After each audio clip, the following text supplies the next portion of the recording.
Black Mirror, episódio número 2 da terceira temporada, continuando aqui a série de vídeos que eu tô resenhando todos os episódios de Black Mirror. Começando pela terceira temporada, depois pra primeira, depois pra segunda, e aí termina, e aí vem a quarta e etc. Um episódio, um comentário. Todas essas resenhas, essa série é completa de spoiler. Serve pra quem já viu e serve pra quem não viu, mas gostaria de entrar no episódio pensando já um pouco. O episódio da vez é o segundo, né? O playtest, né? É o teste que se faz antes do jogo entrar mesmo em voga, né? Entrar para ser lançado e tal. Então são feitos vários playtests, né? Vários testes de jogabilidade, digamos assim. Pensando depois sobre o roteiro desse episódio, cara, ele tá todo o tempo na metalinguagem. O episódio, ele não tem intensidade no início. E dentro do jogo, pro Cooper, né? No nosso caso, também não tem intensidade no início. Então o episódio como um todo, se você pegar, espremer o episódio, colocar dentro da cabeça do Cooper, dentro do jogo que se passa na cabeça do Cooper, funciona quase que igualzinho. As curvas narrativas, as linhas de tensão e etc. O roteirista, no caso aqui, é o próprio criador da série, né?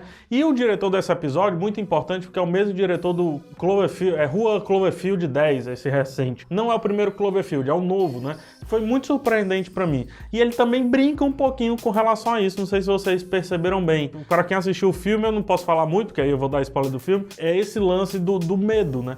Não só o medo de dar medo, que aí toda a discussão do episódio é essa. É o medo. E o medo vindo de dentro pra fora e não de fora pra dentro. Ele faz uma menção claríssima ao Edgar Allan Poe.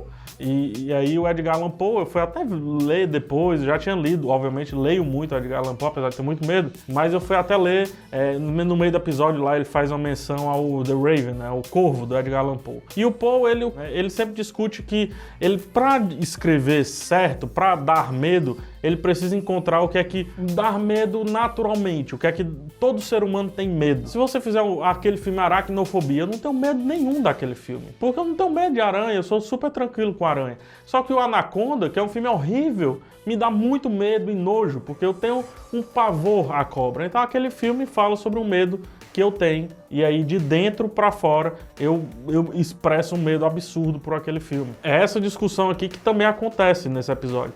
Quando ele vai lá pro playtest, né? E aí é outra brincadeira do roteiro, porque ele nos manipula muito bem, né? Ele tá no playtest desde quando ele tá na salinha lá, ele não encontra com o chefe da organização lá, do jogo. Tudo aquilo dali já estava na cabeça dele, já estava implantado nele, ele já estava vivendo o medo dele. E o medo dele, tá óbvio, fica óbvio desde o começo. É o dessa solidão. O episódio fala sobre não fugir do medo e ele foge da mãe dele, por conta do lance do pai dele, etc. Ele meio que se liberta, né, na primeira, entre aspas, retirada de imersão, mas na verdade já era o medo dele de entrar tanto naquela imersão a ponto de ficar sozinho e não conseguir mais se livrar. E daí ele implanta conflitos. Um dos conflitos que o episódio implanta é que ninguém pode tocar. Então você não precisa ter medo. Se o ser, né, o digital não puder te ferir, então relaxa, tranquilo. Mas não, isso já era o subconsciente dele falando para ele, já era o digital falando para ele. Então pode sim tocar. E pode até matar. Então são várias coisas que esse episódio faz pensar, só que a melhor de todas é essa.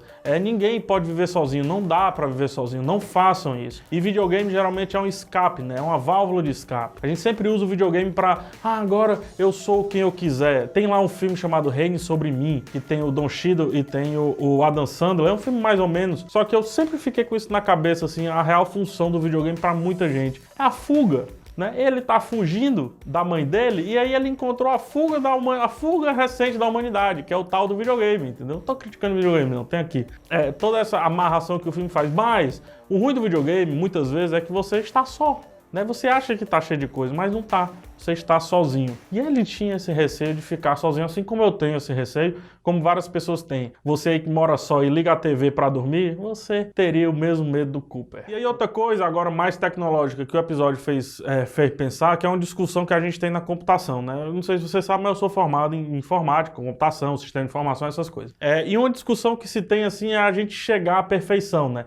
Sempre busca, com a computação gráfica, com o CGI, buscar a perfeição plena, mas só que a perfeição faz mal, no caso do videogame. a gente precisa, e existe uma vasta discussão sobre isso daí na teoria dos jogos, a gente, jogador, precisa reconhecer, vez ou outra, que aquilo dali é criado, que aquilo dali é fantasiado, porque senão a gente pode entrar tanto, a gente pode imergir tanto, que a gente não vai mais conseguir sair. Por isso que os VRs, né, esses óculos de realidade virtual, esse aqui, ó, esse óculos aqui, ó, por isso que esses óculos de realidade virtual, eles precisam, o que está dentro dele não pode ser 100% perfeito, porque senão a gente entra tanto ali que pra sair, negão, é difícil, viu? Então são essas duas discussões. Primeiro, medo, né? O real medo é o que vem de dentro, não o que vem de fora. E o ser humano não pode ficar só. O ser humano tem que ter relações, o ser humano tem que estar no social. A gente não pode se isolar. Por isso que muita gente fala que ao final do episódio sente vontade de ligar pros amigos, pros pais e etc. Eu fiz quase a mesma coisa. E a outra coisa é que os jogos não podem ser perfeitos. Se hoje o jogo já é uma fuga, imagina quando ele for perfeito. Para esse episódio eu dou nota 3,5. Eu não gostei do ator e etc. Mas como eu disse lá no outro vídeo, eu não vou comentar a parte técnica aqui de Black Mirror. Eu acho que o ator, ele desbalanceia muito tudo que está acontecendo. Porque os diálogos são muito bem encaixados, mas eu não sinto verdade naquele ator. O mise-en-scène desse episódio é muito bom, né? O Edgar Allan Poe e o roteiro, com 2 ou 3 subtextos no mínimo, é excepcional. E aí, comenta aqui embaixo, me diz o que é que você achou sobre esse episódio. Vamos comentar, vamos fazer disso aqui um fórum, porque eu posso até fazer mais vídeos sobre o mesmo episódio. Então me ajuda, comenta aqui embaixo, vamos conversar. Se gostou, dá joinha, se não gostou, dá dislike. Um beijo no coração de vocês, até o próximo vídeo e tchau.